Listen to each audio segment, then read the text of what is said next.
Okay, well, if you have your Bibles, please turn to Isaiah 58.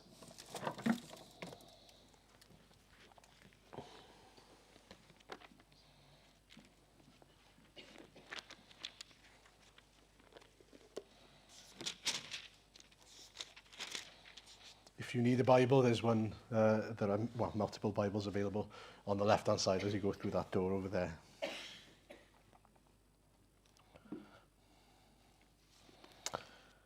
Okay, Isaiah 58. Shout it aloud. Do not hold back. Raise your voice like a trumpet. Declare to my people their rebellion, and to the descendants of Jacob their sins. For day after day they seek me out.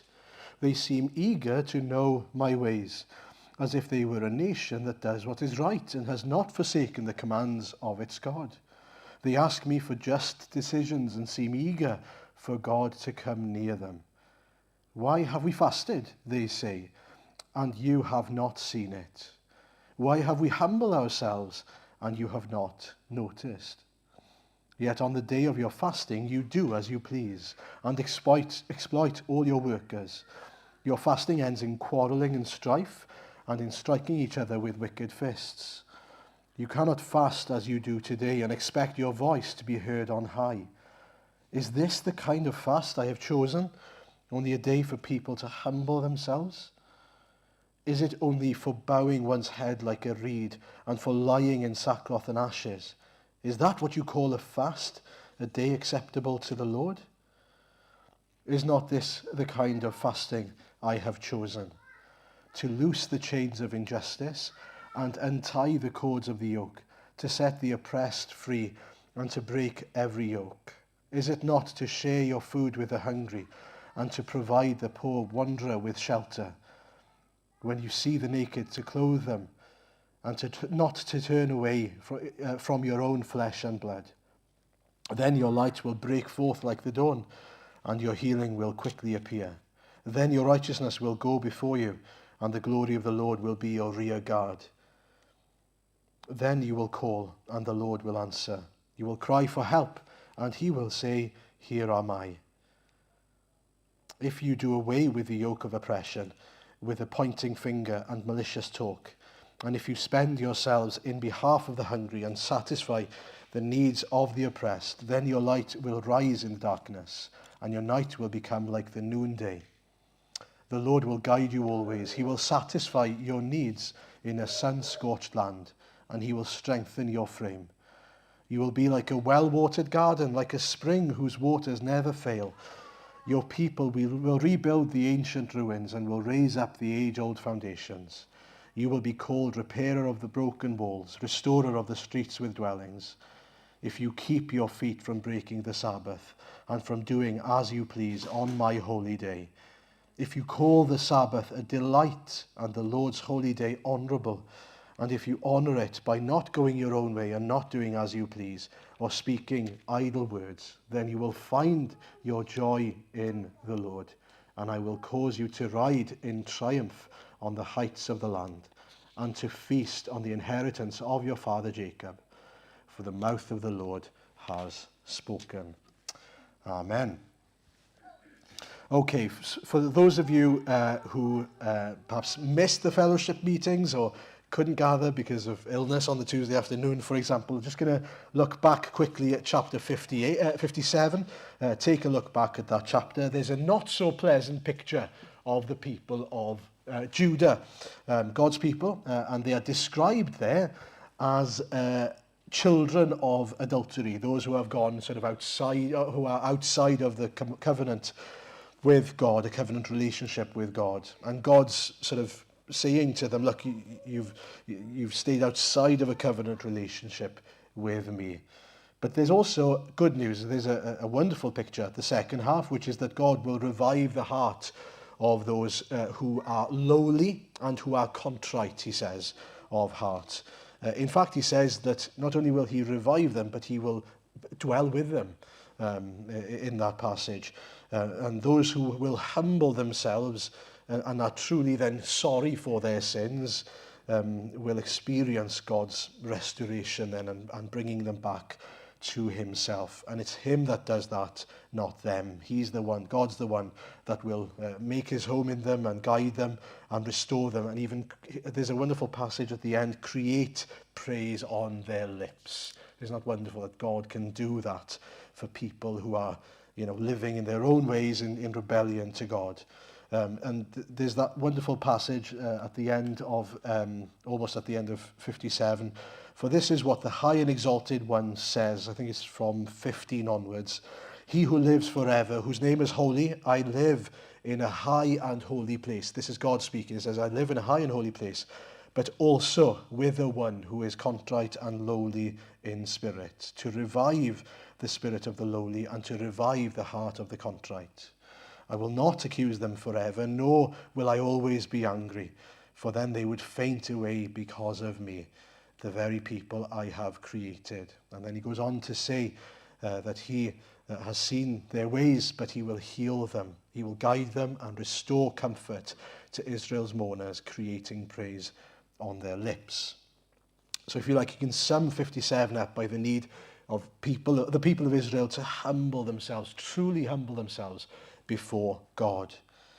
But now we turn to 58 then, and God is highlighting another problem in their hearts.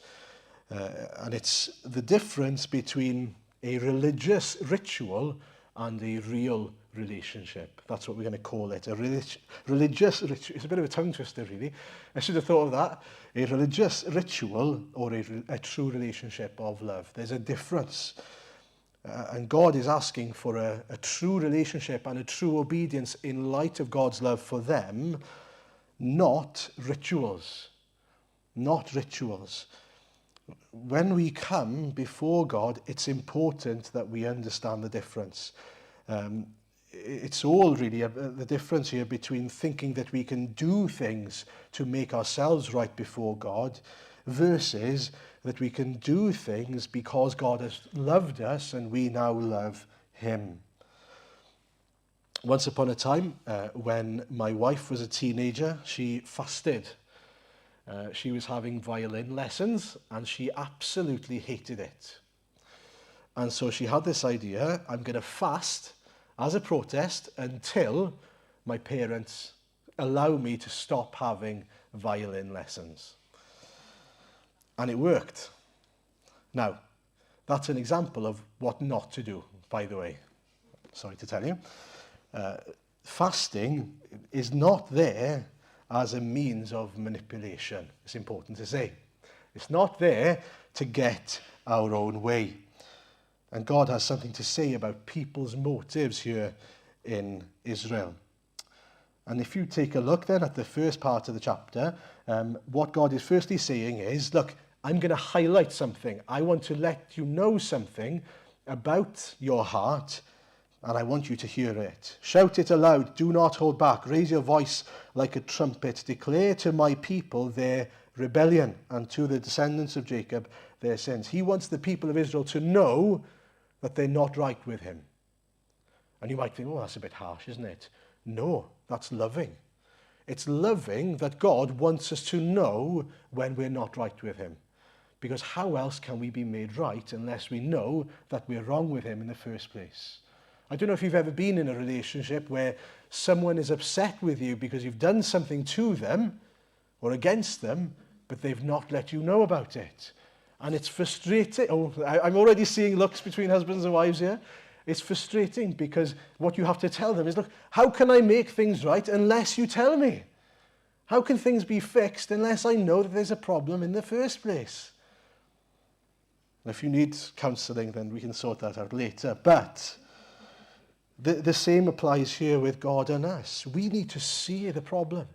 We need to see that God is not happy with the way we're living our lives. And praise God that he lets us know that we are in rebellion to him. Praise God that he lets us know that things are not right in our walk with him. Shout it aloud, he says to Isaiah.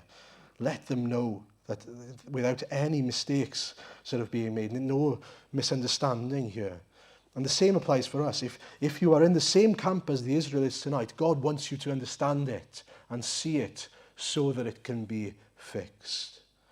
So what is the problem then? Well, the problem is, firstly, everything looks great on the outside. Everything looks great on the outside. Look at verse 2 onwards. Because I don't know if you've noticed, but he says, declare to my people in verse 1, their rebellion. But then he says, for day after day they seek me out. What's wrong with that? They're seeking him out. They seem eager to know my ways, as if they were a nation that does what is right and has not forsaken the commands of its God. They ask me for just decisions and seem eager for God to come near them. Isn't that interesting? On the outside, it looks good.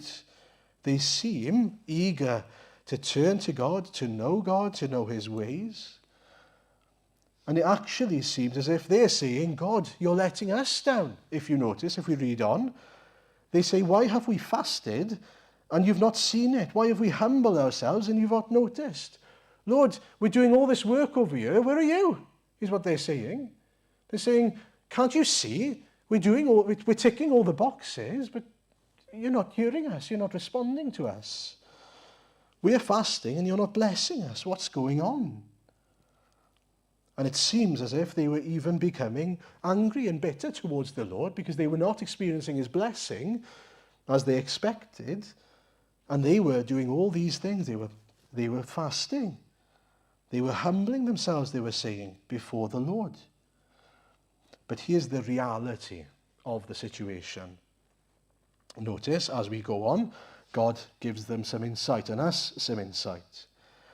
He says, yet on the day of your fasting, you do as you please and exploit all your workers. Your fasting ends in quarreling and strife and in striking each other with wicked fists. You cannot fast as you do today and expect your voice to be heard on high. Is this the kind of fast I have chosen? Only a day for people to humble themselves. And what's happening here then is God is saying, on the outward appearance, there's this display of seeking me. You're fasting, you're going without food. That's what fasting is. And you're saying it's because you're humbling yourselves before me and truly seeking me. But the way you're living your lives outside of that act, so-called act of worship, is completely contradictory to that act. The way you're doing everything else, the way you're quarreling, the way you're doing as you please, the way you're exploiting your workers, striking each other with wicked fists, shows something to God. It shows God that they don't fully understand the purpose of fasting in the first place. You see, what they're doing is they're treating this fasting as a means to an end. They think, as long as I fast, as God has told me to fast, I'll be fine. As long as I do that, I'll be fine. I can do whatever I want because I fasted. If I fast, then I've done what God has told me to do, and I don't have to worry about anything else. But the problem is they don't understand the point, the purpose, the heart behind fasting. Fasting was there not for them to get what they wanted, but so that they would completely and utterly depend on the Lord and seek the Lord truly, aligning themselves with God's will and purposes for them.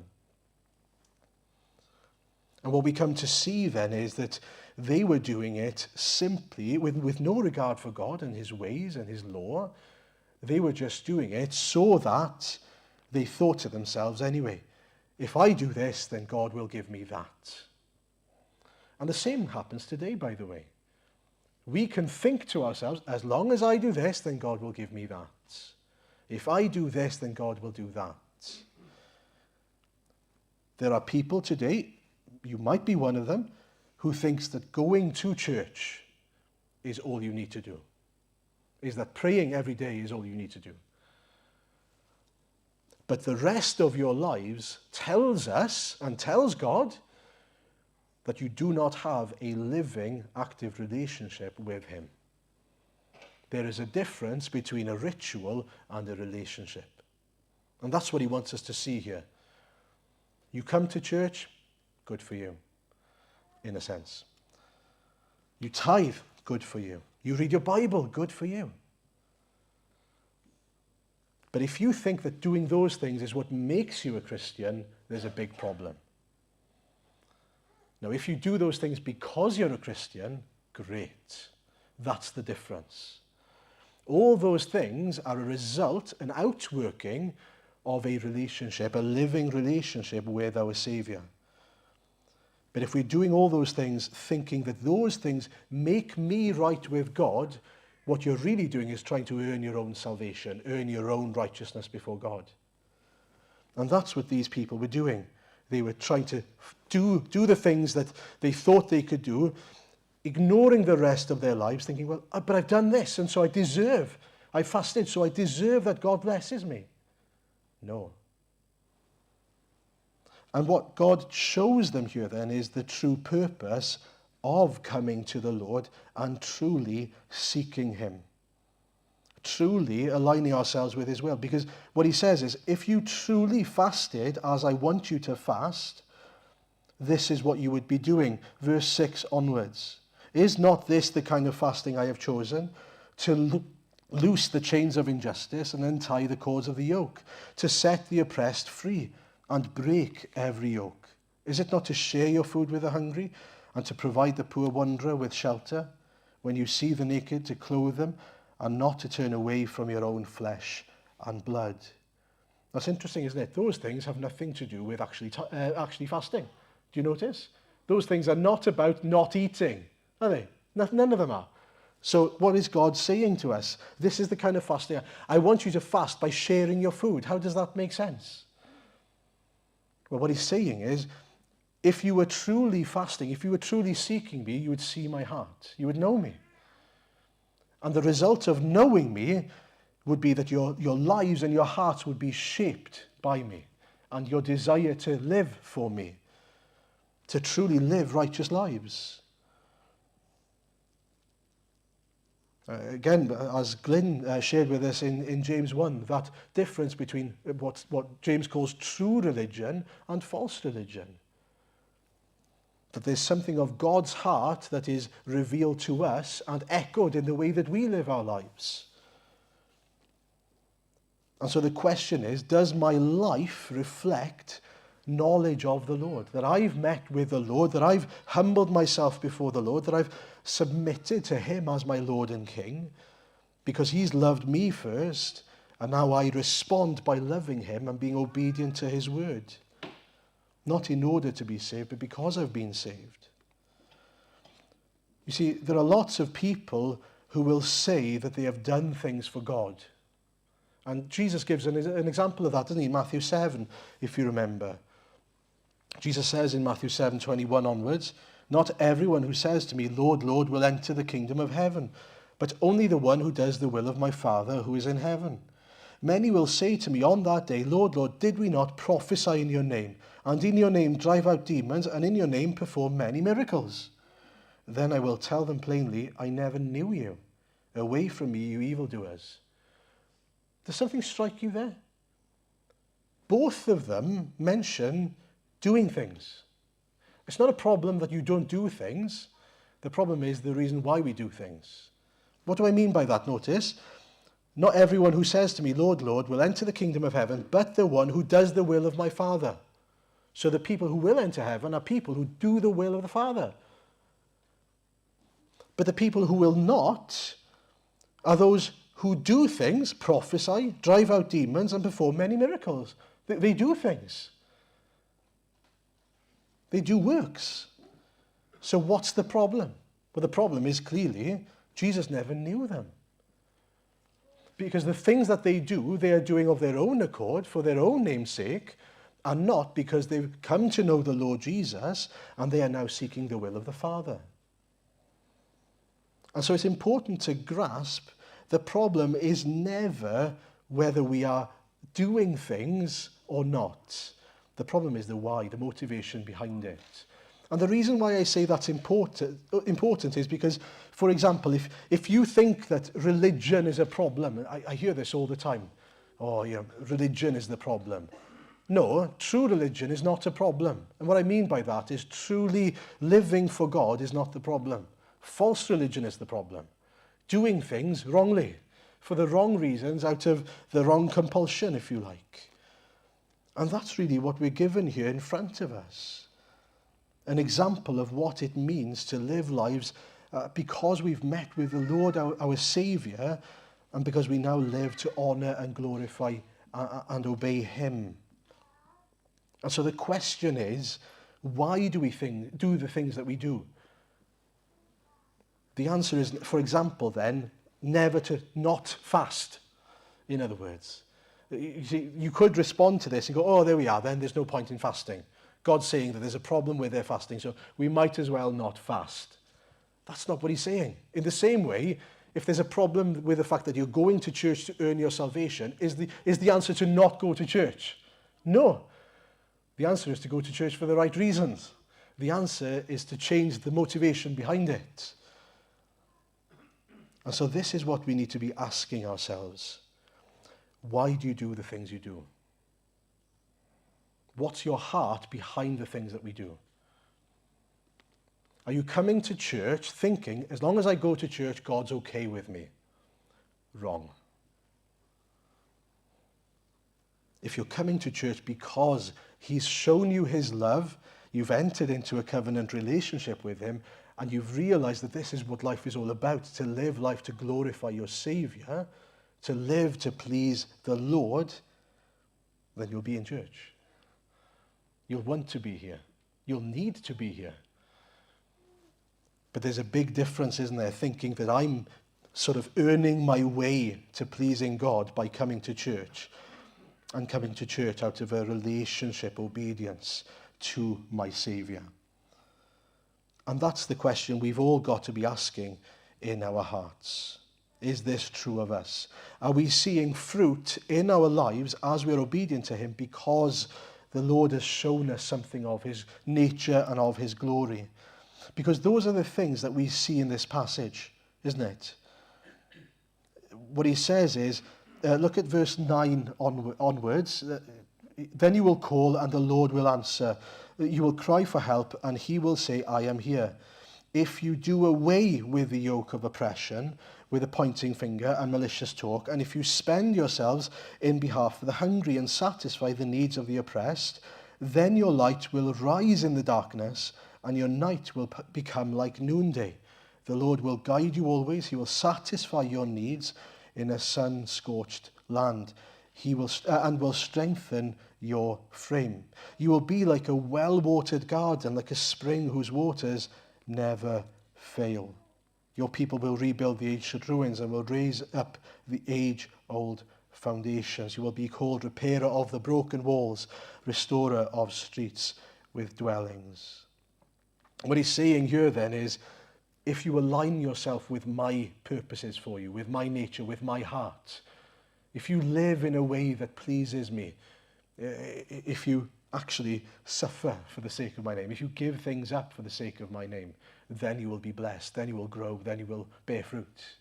It's interesting, isn't it? Because to be in alignment with God's will, they need to now live in the same way that God is sort of treating them. Because God has said, look, I'm going to send my son, my servant, to save you. Do you remember? The suffering servant. I'm going to send my only son to save you, to redeem you. I'm going to give of myself for your sake. And what I want you to do is to echo that love to those around you. I want you to live in the same way. Spend yourselves in behalf of the hungry. Satisfy the needs of the oppressed. Then your light will shine in darkness, he says. We are to be an echo of the gospel. We are to be an echo of the love of God to other people around us. Then he says, you'll see everything falling into place, and those ruins that are now there will be repaired once again. He's talking specifically there about Israel. But it's interesting, isn't it? It's kind of an echo of the gospel, really. Give up yourself for my sake and for the sake of others, and you will be blessed. You will be bearing fruit, and you will shine in darkness. He wants them to have the same heart as him. He wants them to live in a way that is pleasing to him, in a way that reflects something of his glory. They are called to be his people. And so the people of God, the church, are to be a people who live in a way that reflects him. That's our job. We are to reflect the nature and the glory of Jesus Christ. That's a huge job. We can't do it in our own power. We need the help of the Holy Spirit. But our job is to live in a manner that is pleasing to the Lord, to serve him, to honour him, to obey him. But the way we do it is important, not in order to be saved, but because we are his saved people. Now he goes on to give another example. And the other example is the Sabbath. And again, it reflects something of understanding why God is doing the things that he does and why he's called us to these things. Verse 13 and 14. If you keep your feet from breaking the Sabbath and from doing as you please on my holy day, if you call the Sabbath a delight and the Lord's holy day honourable, and if you honour it by not going your own way and not doing as you please or speaking idle words, then you will find your joy in the Lord, and I will cause you to ride in triumph on the heights of the land and to feast on the inheritance of your father Jacob, for the mouth of the Lord has spoken. Again, the point he's making here is they were not treating the Sabbath as they should, okay? They were treating the Sabbath terribly. They were doing whatever they wanted to do, ignoring God completely. But they failed to understand that the Sabbath was there for their sake. If they understood the Sabbath correctly, they'd have understood that there was this time to be able to meditate on the Lord, rest on the Lord, enjoy the Lord. It was for their good. God had given it to bless them. And because they were not honouring it, they were not finding their joy. And the same applies for us. If we understand that the word of God there is for our sake, for our good, because he loves us so much that he wants to bless us, if we'd actually find the word of God a delight, then we would suddenly find our joy in the Lord. Do you understand that? If you were to come to the word of God, not because we're thinking, oh, there's this set of rules and oh, I've got to do this. No, God loves me so much, he's kept me safe and he's allowed me this means to be able to live a full life because of this word. This is here because God wants me to have a life that is full of joy. He wants me to know the delight of knowing him and serving him. And that's exactly the point. Have we come to see that what God wants for us, his law, his commands, they're not there to bring us down, they're there to lift us up. They are there for us to enjoy, to find our joy in him and to find our delight in him. The same is even true of a Sunday. I wonder what your attitude was this evening coming to church. Oh, I've got to go to church. Or, oh, I should go to church. No. We get to be in church. We get to be together. We get to enjoy fellowship with one another. We get to hear the words of God speaking to us. What a delight. What a privilege. What a miracle, frankly, that I get to hear God, the creator, the sustainer of heaven and earth, speaking to me. What a joy that he loves me so much that he shows me the error of my ways so that he can save me. What a joy. What a privilege that he's been willing to deal with someone like me. Because get this, I don't deserve it. Who am I? I'm dust of the earth. And yet he loves me. He loves you so much that he's willing to tell you, look, you're going the wrong way. Come back. Turn to me. Love me truly. Don't try and pay your way to salvation. Receive it. And in light of it, come now and live an obedient life for my name's sake. Enjoy living under God because that's the life we've been called to. Do you know, this is how we find freedom, is by loving God and living for God. It's completely contrary to the way the world thinks, isn't it? The world thinks, oh, you have to do this, you have to bind yourself to God. Binding yourselves to God is the only way to be free. If you can't make sense of that, I can't really explain that to you, but it's true. Binding yourselves to the Lord is the only way to be made free. The question is then, are you free? Are you free to love God, to live for God, to see the outworking of these things that God calls us to do in our lives. To finish, the first thing to remember then, God sees your heart. God knows your motives. You can't hide from him. You can hide from me. You can tell me whatever you want, and I probably won't figure it out. But you can't hide from God. If you notice here, right, in Isaiah 58, the people of Israel, they can't hide, can they? God knows exactly what they do. He can see behind their actions. And the same is true for us. And so if we're here this evening thinking, oh, I'm coming to keep God happy, or because I'm trying to earn my way to heaven, God knows. He knows your motives. He knows your hearts. Will we submit to him? Will we come with the right attitude of heart? And lastly, we haven't really dealt with fasting as such here, but because it's used really in a sense to show them that they are living in rebellion to God. It's seen as an act of worship, if you like. They're saying, oh, we're doing this, Lord. But really, you could put anything in there. We're going to church, Lord. We're praying to you, Lord, and doing all these things. In other words, we're looking godly, but really, we're living a life of rebellion and sin. But it is worth pausing and actually thinking about fasting as well. Because fasting, as it should be, although it's not a command in the Word of God, it is something that is clearly good for us to do. It is something that is beneficial as displayed to us in the Word of God. And even in the New Testament, there are examples of Christians fasting to sort of align themselves with God's will and purposes, ultimately, and seeking his blessing and his purposes to be made known to us. It's important that we think about that and think, well, is there a role for fasting in my life? Am I truly serious about the Lord? Because fasting is sort of effectively getting rid of the distractions of food in the world and the earthly desires of food to be able to depend completely and utterly on the Lord. And it is interesting, Jesus in the desert, when he's fasting, isn't it interesting? It says something small that said that he becomes hungry and then he's tempted. He becomes hungry and that's where Satan comes in and attacks.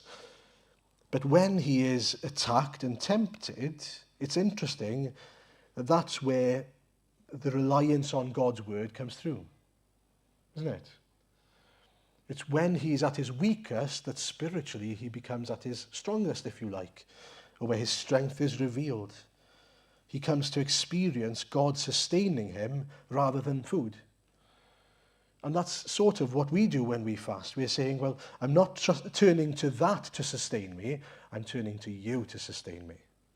I'm turning to you to show me your purposes and your will for me, especially as we pray alongside our fasting.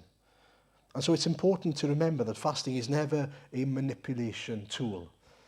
Fasting is there to seek the Lord earnestly, to align ourselves with his heart, his purposes for us. And it is worth asking, well, are there times in our lives where we should be doing that? Are there times in your life where you should be doing that? And perhaps even I would say, well, are there things in our lives that we're depending on rather than God? Some of you might need a social media fast or a TV fast, whatever it might be. Let me ask you a question. When you're struggling and anxious, when times are hard, where do you turn? There are some of you who will turn for comfort and for sustenance to the chocolate drawer. Oh, I'm feeling sad. I need a boost of something. It might even be to the wine rack. It might be to your favourite TV show to cheer you up. And you might think that's a flippant point, but actually it's important to ask ourselves, when we're in these positions, to where or to who do we turn? There's an example that we looked at not that long ago in the book of Ezra, if you remember. The people of Israel were about to go back to Jerusalem, and Ezra was scared. But there was a bit of a problem because he'd already said to the king, God's going to give us deliverance. God's going to take us back, no problem. And so he was too embarrassed to say, the verse, I've got the verse somewhere. He says, I was ashamed to ask the king for soldiers and horsemen to protect us from enemies on the road, because we had told the king, the gracious hand of our God is on everyone who looks to him. Do you see the point? So he's made a bit of a hole for himself, because he said to the king, our God's got us covered, don't worry about it. But now that he's scared, his first thought was, oh, I'll go and ask the king for horsemen and soldiers. But then he was embarrassed and ashamed because of it, because he knew, I've told him God's got my back.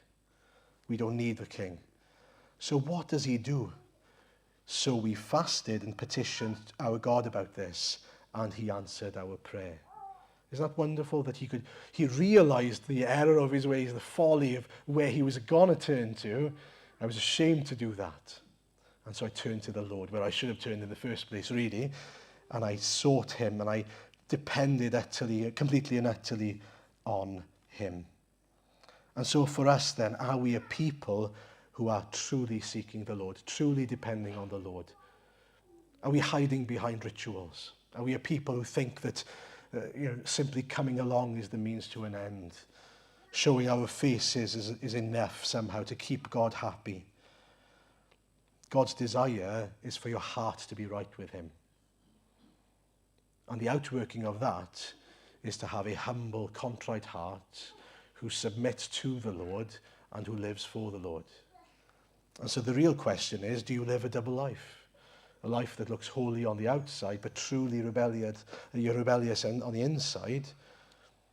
Or is the same to be said on the inside as it is about the outside, that we truly love the Lord and long to serve him? Now, a caveat there. Of course, we are sinners. We all fall short. God does not expect perfection from us. That's important to note. What he wants to see is a people turning to him, depending on him truly for all our needs, and revealing that sort of obedience and righteous living, that righteous living developed in our lives, if you like, rather than no regard for it whatsoever. And so pray that that would be the case for each and every one of us. And if you don't know the Lord, if you don't have that relationship, do something about it. Do something about it. Don't stay as you are, because that's not why the Lord came to save you. The Lord came to save you so that you can know him personally, so that you can be made right with him, so that you can be changed from one degree of glory to the next in likeness of Jesus, for his glory. Amen.